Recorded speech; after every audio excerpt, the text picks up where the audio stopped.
how has the pandemic impacted science, technology, engineering, and math, also known as STEM courses? All when this, it seems with the pandemic, more and more kids are becoming more interested in what is going on. Have we been doing enough over the years to get kids into the STEM courses? It seems what has been happening is if you're not really excelling in those few core subjects, then you're considered as someone who wouldn't be interested in this type of business or in this type of career. Is this really the way to go, or should we be doing more to encourage more kids to get into STEM courses as opposed to just pushing them away from it if they don't have a strong math or a strong science mark at this point? To talk more about all of this, let's bring in Professor Cynthia Goh, chemistry professor at the University of Toronto, co-founder of Pueblo Science, and is with us now. Cynthia, thank you for the time. I hope you're doing well. I'm good, Scott. Thank you. What is Pueblo Science? Okay, so Pueblo Science is a charitable organization that's been in operation for 10 years, where our goal is to bring science literacy to everyone with a concentration on youth in low-resource communities. But it's for everyone. Do we discourage kids at a very young age from getting into STEM courses if they're not extremely strong in these areas? Of course not. I think everybody should STEM is a foundational knowledge. Everybody should have a basic knowledge of STEM, just like a basic knowledge of writing and reading and other things. Because even if you don't go into a STEM field as a professional, you're going to be one day making decisions as a voter. And so everybody has to learn some foundational knowledge, and we should make sure that everybody gets a chance. Because STEM is about understanding the world around you.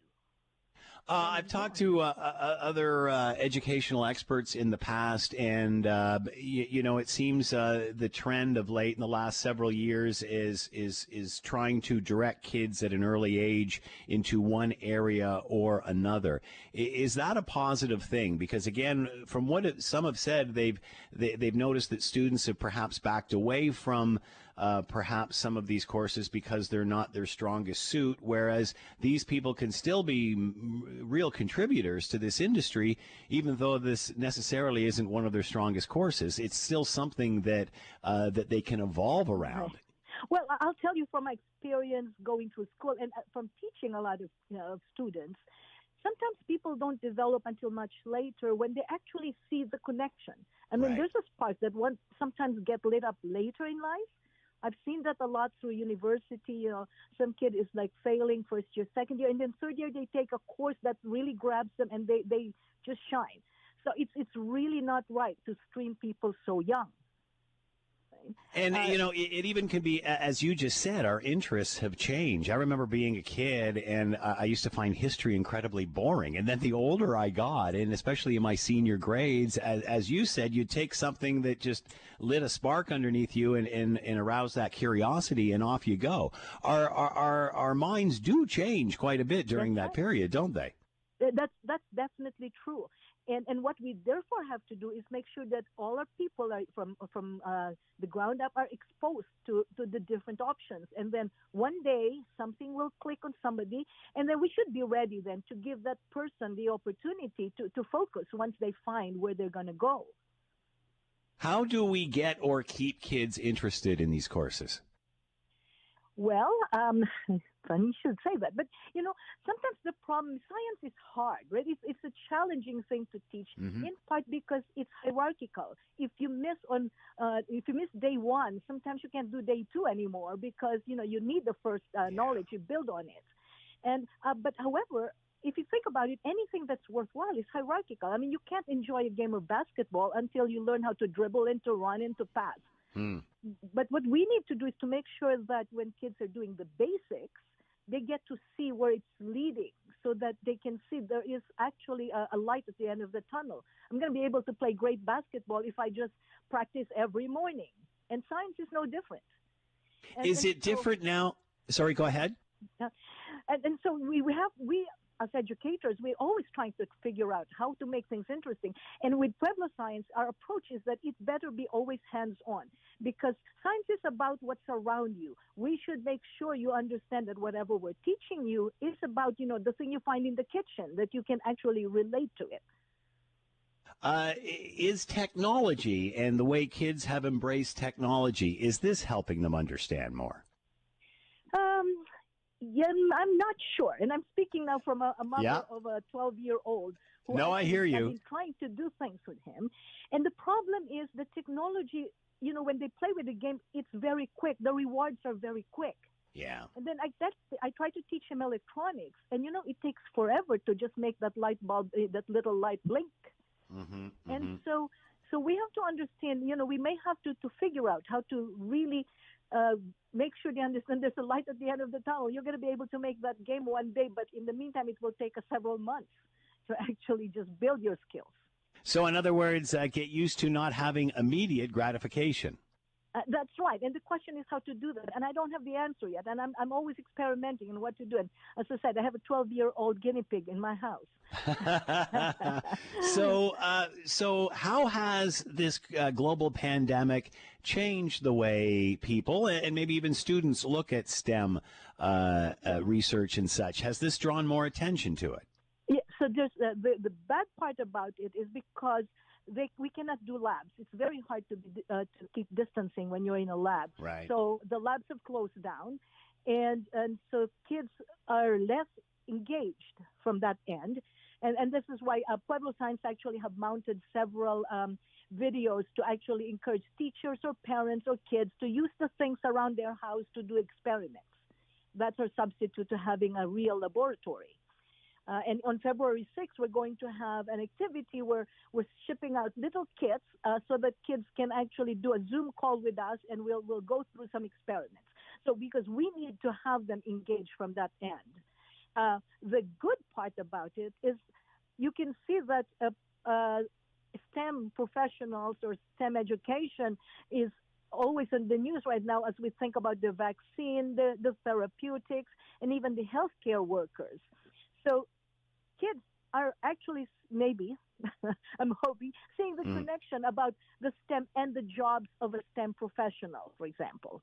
I was reading in the news earlier that the number of applicants to medical school in the U.S. has increased enormously, and most of them wanting to go into infectious diseases. So obviously, they all want to be Dr. Fauci.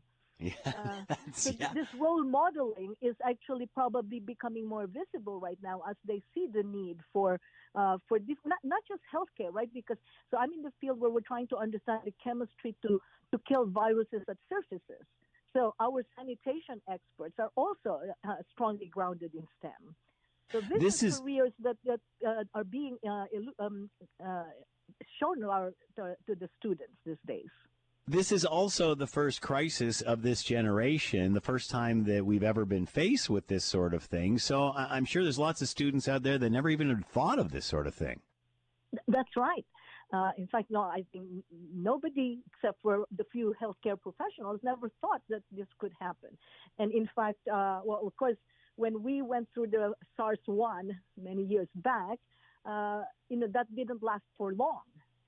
So maybe we're a bit too complacent now. And then this hit.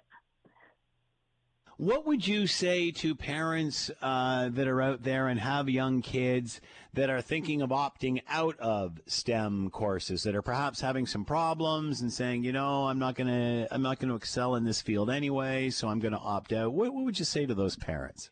Well, I go back to my point that this is just basic knowledge, right? When you're going STEM in grade school all the way to high school, I think these are knowledge that are core to our existence as humans, because you're going to be voting one day as to whether we should ban something or other or use what chemical here or there. I mean, so even just the decision on how you're going to clean your kitchen, you have to be able to, if you can read the chemicals, you can make an informed decision. So I think whether you're going to be in a STEM field or not, that's a background knowledge, just as I think people should learn the most important works in history and in literature. That's all our background. So don't quit it. But the other thing I'd say is you don't want to limit your options, right? it's too early to make decisions of what you should not do. I think that's a very valid point, and especially in today's world where, we're asking kids to make these decisions, on what they want to do for their career and the rest of their lives, and most of them are going to change jobs and change direction probably every 5 or 7 years anyway. You're listening to the Scott Thompson Show podcast on 900 CHML. Talking about students and the impact on STEM courses that the global pandemic has had, and how more parents should be encouraging their kids to stick with STEM courses as long as they possibly can. Cynthia, you were chatting about how it's important for students to have a broad foundation and not limit themselves as to what the future holds, simply because who knows what direction they're going to go in, 1, 2, 5, 10 years from now. That's correct. And, the way the job situation has actually changed, I think the generation of my grandparents, people work for a company until they retire. Yeah. Right now, even big companies, they can change their directions. Right? And so you never know what will be important in your job in the next little while, but also you don't know what you'll be interested in. It's great to have the option to know that you can move to something. And so I basically encourage all students, even at university, to acquire a good broad foundation that will allow you not to be limited in your future. It was funny. We were all sitting around, my family sitting around the dinner table over the weekend, and we were having this very discussion, oddly enough, and it started with this. My son there was a candle lit on the table, and my son said, "Watch this," and he blew the candle out and then quickly held a lighter, like a barbecue lighter thing, above the candle about an inch or two, and he lit it, and he watched the flame go back down to the candle and reignite. And we all went, whoa. And then immediately my wife said, "Can you explain what happened there? What's the science behind that?" So it started a whole discussion. And I think, as you mentioned, it's those sort of experiments, it's those sort of little things that ignite a person's, no pun intended, ignite a person's imagination when it comes to STEM. That's correct. And in fact, I think that's what we really have to capture all the time, is the connection between the things that you're seeing right now. And you can actually, you don't have to know and have memorized what happened, but you can analyze it if you have a good foundational knowledge. And it's such a power to know that, whether it's something like that magical candle, or even a simple thing like, my bathroom is clogged. Now, what do I have in the house that I can use for actually helping me? And doing it from, reasoning out what you know. So what was the idea behind Pueblo Science? What was your motivation to start this? Well, so I come from a remote island in the Philippines. And I've been in Canada for 25 years, but I originally from a remote island where there was no electricity and no running water. And up to now, we are about 1 hour from where my mother lives. There's still no electricity. So Pueblo Science really started by us basically saying, well, if we can just teach science to some of these low-resource communities, maybe we can help them improve their lives themselves. It's not for us giving them charity, but it's for us giving them knowledge, and then they can improve a little bit. And I started by actually talking up to young kids. And then we realized then that it's the teachers that we have to reach, so because they have a bigger reach in terms of number of kids. And so in, I think, 2010, I started building an entrepreneurship program at the University of Toronto. And Mayro Salvador, who is the co-founder of Pueblo Science, was in the program. And so we got to thinking about how do we build a little nonprofit company that will actually bring science literacy to the people who need the most, where there's no resources really, so they have to understand science in the context of what's around them. And so we created little kits because we believe that it has to be hands-on learning. And so it started taking on from there, that there's a lot of volunteers from University of Toronto among the students, the graduate students primarily, on how to create these kits. And then every year we would go to the Philippines, to the remote island where I grew up, and other remote islands, and ask the local people to assemble the teachers. So that's how it all got started. And the teachers really appreciated it because, they really don't know enough science to teach. In fact, when we started, they basically said, well, the problem, we can't teach because we don't have test tubes. So we have to make them understand that, no, you don't memorize what's in the book. You really use, test tube is just a container. You can use any container. Yeah. And so that was the start. And then, of course, we would do things here in Canada in our local school because my older daughter was in school then. And then the kids locally would say, well, we would like to learn some of those tricks too, because we were always doing some fun magic type tricks. Then we would explain the science behind them. So, it grew organically. And we get more and more student volunteers so we can expand a lot of our activities. So that's really the little story. It's a great idea, and who knows how many little scientists, budding scientists you have spawned. How do we find out more about Pueblo Science? So we do have our website is puebloscience.org, O-R-G. And we have a Facebook page on Pueblo Science, and we also have a YouTube channel, Pueblo Science. So if you want searches for Pueblo Science, you'll end up on these pages. Cynthia, thank you so much for the time. Much appreciated. Be well. Thank you, Scott. And you too. Take care.